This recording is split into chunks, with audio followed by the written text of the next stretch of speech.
Hello friends, আসসালামু আলাইকুম। রোজার মধ্যে ভাবছিলাম কোনো ভিডিও দিব কি দিব না, ভাবতে ভাবতে রোজা প্রায় শেষই হয়ে যাচ্ছে। আসলে রোজা রেখে বাইরে জব করে কোনোভাবেই সময় পাচ্ছিলাম না যে একটু ভিডিও করি।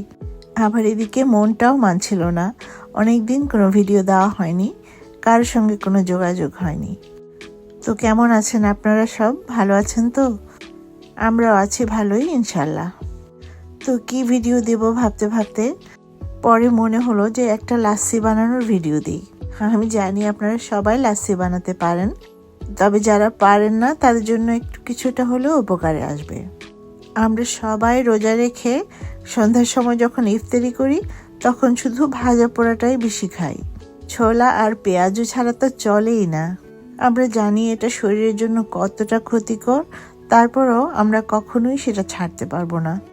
ছোলা, মুড়ি আর পেঁয়াজও ছাড়া ইফতার যেন একটা অসম্ভব ব্যাপার। তো সেটা যখন ছাড়তে পারবোই না, তো কেননা আমরা সেটা খাওয়ার পরে একটুখানি লাচ্ছি খাই।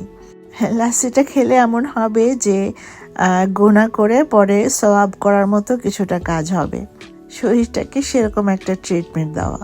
হ্যাঁ, লাচ্ছি আমি আজকে বানাবো, তবে বানানোর আগে ভাবছি কেননা দু একটা টিপস দিয়ে নিই। যেমন ধরুন, অনেকে আছে বাজার থেকে মিষ্টি দই কিনে আনার পর সেখান থেকে কিছুটা রেখে দেন আর সেই দইটা দিয়েই আপনারা লাচ্ছি তৈরি করেন। সেটা কিন্তু ঠিক না। মিষ্টি দইটাতে প্রচুর চিনি থাকে আর সেটাতে একটা টকটক ভাবটা থাকে না।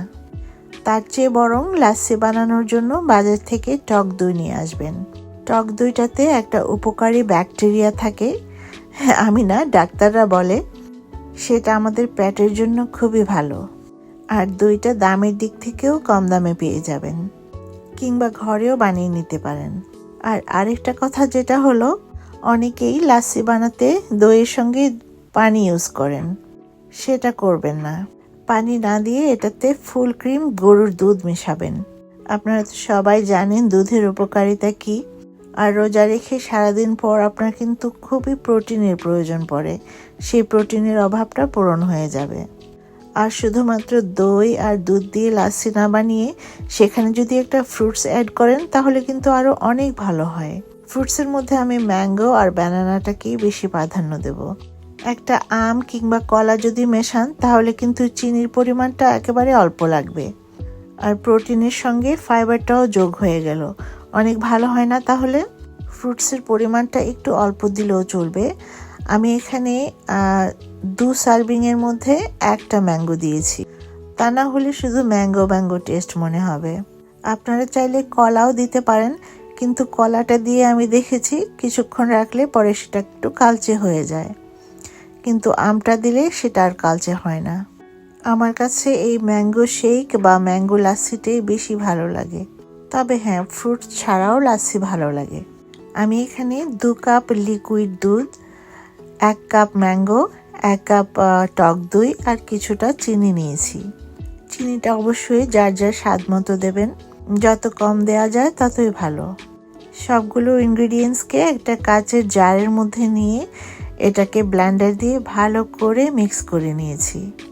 এমনভাবে মিক্স করবেন যেন ম্যাঙ্গোটা একেবারে গলে যায়, কোনোভাবেই যেন এর টুকরো না থাকে, তা না হলে দাঁতের মাঝে লাগলে খুব খারাপ লাগবে।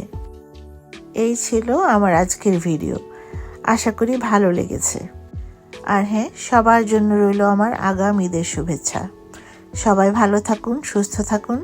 আল্লাহ হাফিজ, বাই।